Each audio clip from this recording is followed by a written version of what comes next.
तो hello everyone, आज हम पढ़ेंगे आईपीसी इंडियन पिनल कोड 1860 के सेक्शन 1 से लेकर सेक्शन 5 के बारे में। तो सेक्शन 1 शुरू करने से पहले मैं आपको एक बात बताना चाहता हूँ। एक डेट आप याद रखिएगा, ये 6 अक्टूबर 1860 जब ये एक्ट फोर्स में आया था। ये डेट आप एक बार याद रखिएगा, कभी भी पूछी जा सकती है। तो चलिए शुरू करते हैं सेक्शन 1 के साथ में। सेक्शन 1 कहता है title and extent of operation of the code. Title and extent of the operation of code का मतलब ये है कि सबसे पहले टाइटल, इस एक्ट का टाइटल क्या है। इस एक्ट का टाइटल है इंडियन पीनल कोड। तो इंडियन पीनल कोड के नाम से ये जाना जाता है। और इसका एक्सटेंट कहाँ तक, एक्सटेंट का मतलब होता है कि इसकी टेरिटोरियल बाउंड्रीज कहाँ तक है। तो मैं आपको ये बताना चाहता हूँ कि ये एक्ट जो है पहले ये पूरे इंडिया पर लागू होता था एक्सेप्ट जम्मू एंड कश्मीर, पर अब ये 31 अक्टूबर 2019 के आने के बाद से ये पूरे इंडिया पर अप्लाई होता है। तो ये डेट बहुत इंपॉर्टेंट है, ये कभी भी पूछी जा सकती है किसी एग्जाम में, तो आप इस डेट को याद रखिएगा। 31 अक्टूबर 2019 के आने के बाद से ये एक्ट जो है पूरे इंडिया पर अप्लाई होता है। ठीक है, इसके बाद हम सेक्शन 2 में देखते हैं। सेक्शन 2 कहता है punishment of offences committed with in India. तो ये कहता है कि कोई भी पर्सन ऐसा कोई एक्ट या ओमिशन करता है जो कि इंडियन पिनल कोड के प्रोविजंस के कॉन्ट्ररी जाता है, तो वो इंडियन पिनल कोड के द्वारा पनिशेबल होगा।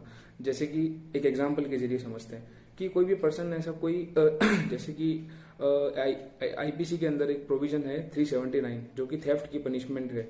ठीक है, तो कोई भी पर्सन ऐसा कोई भी एक्ट या ओमिशन करता है जो कि उस 379 के कॉन्ट्ररी जाता है, जैसे कि वो कोई थेफ्ट कमिट कर देता है, तो वो 379 के द्वारा पनिशेबल होगा। यही ये सेक्शन बताना चाह रहा है।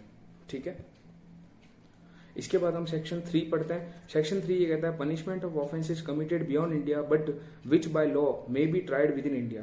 तो ये कहना चाह रहा है कि कोई भी ऐसा पर्सन जो कि अगर कोई ऐसा ऑफेंस करता और वो इंडिया के अंदर पनिशेबल होता, और वही ऑफेंस अगर वो इंडिया के बाहर जाके करेगा तो भी वो वैसे ही लाइबल होगा जैसे कि उसने वो ऑफेंस इंडिया के अंदर किया है। जैसे कि फॉर एग्जांपल अगर कोई इंडियन सिटीजन है, अगर कोई इंडियन सिटीजन इंडिया के अंदर अगर मर्डर कमिट करता है तो वो आईपीसी के सेक्शन 302 के अंडर वो लाइबल होगा। तो वही इंडियन सिटीजन अगर इंडिया के बाहर जाकर अगर मर्डर कमिट करता है तो भी वो इंडियन पिनल कोड के सेक्शन 302 के अंदर ही लाइबल होगा। यही बस ये सेक्शन बताना चाह रहा है। अब इसके बाद हम सेक्शन 4 की तरफ चलते हैं। सेक्शन 4 ये कहता है extension of code to the extra territorial offences. कि बेसिक से अगर मैं आपको ये बताऊं तो ये सेक्शन 3 चीजों के बारे में बात करता है। सबसे पहला ये बात करता है कि कोई भी इंडियन सिटीजन जो कि इंडिया के बाहर जाकर कोई ऑफेंस करता है तो वो इंडियन पिनल कोड के द्वारा लायबल होगा।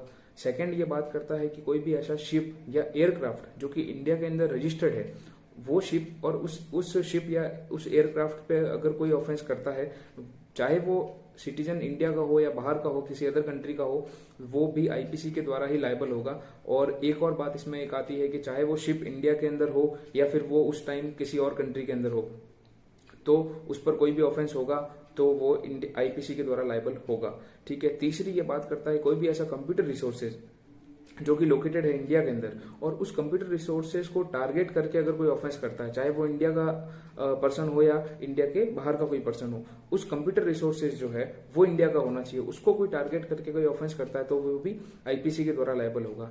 इसमें एक चीज और मैं आपको बताना चाहता हूँ, आप इसमें एक डेट याद रखिएगा।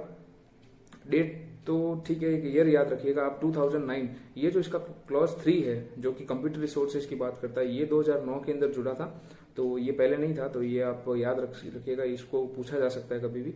और इसके साथ में इसके एक्सप्लेनेशन में एक चीज और याद रखिएगा कि जो कंप्यूटर रिसोर्सेज की डेफिनेशन है ये आईटी एक्ट के 21K में दे रखी है। 21K के अंदर ये दे रखी है, तो इसको भी आप याद रखिएगा।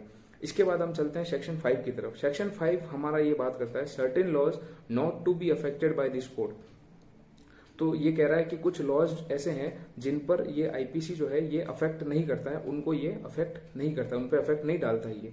तो वो कौन सी चीजें हैं, तो ये बात करता है सबसे पहला तो कि कोई भी ऐसा ऑफिसर, सोल्जर, सेलर या एयरमैन कोई भी ऐसा है जो कि अपने गवर्नमेंट ऑफ इंडिया की सर्विस के अंदर है और उसको पनिश करने के लिए, उसको म्यूटिनी या डेजर्शन से पनिश करने के लिए अगर कोई ऐसा एक्ट बनाया हुआ है तो उसको आईपीसी अफेक्ट नहीं करता है। मैं फिर से बताता हूं कि अगर कोई भी ऐसा एयरमैन, सोल्जर, सेलर जो कि गवर्नमेंट ऑफ इंडिया की सर्विस में है और जिसने ऐसी कोई म्यूटिनी या डेजर्शन किया है, तो अगर कोई ऐसा एक्ट है जो इस म्यूटिनी और डिजर्शन के लिए उसको पनिश कर रहा है तो उस पर आईपीसी अफेक्ट नहीं करेगा, वो उसके द्वारा भी लाइबल हो सकता है। फिर ये बात करता है कि ये स्पेशल लॉ और लोकल लॉ, इन पर ये अफेक्ट नहीं करता है, उन पर ये आईपीसी अफेक्ट नहीं डालता है अपना। अब जैसे स्पेशल लॉ की बात करते हैं, तो स्पेशल लॉ क्या होता है? स्पेशल लॉ ये होता है, स्पेशल लॉ एक ऐसा लॉ होता है जो किसी पर्टिकुलर सब्जेक्ट के ऊपर बनाया जाता है, जो उस लॉ उस एक्ट के अंदर वो अपने पनिशमेंट देता है, उस एक्ट के अंदर वो अपना प्रोसीजर भी बताता है। तो स्पेशल लॉ का कोई जैसे एग्जांपल ले सकते हैं हम, जैसे कि डोमेस्टिक वायलेंस एक्ट या फिर एनडीपीएस एक्ट, ये स्पेशल लॉ के एग्जांपल है, क्योंकि ये इनके अंदर अलग से पनिशमेंट दे रखी है इनके कोई भी ऑफेंस को करने के लिए या उसको ऑफेंस करने के लिए। उसके बाद में लोकल लॉ की बात करते हैं। लोकल लॉ क्या होता है?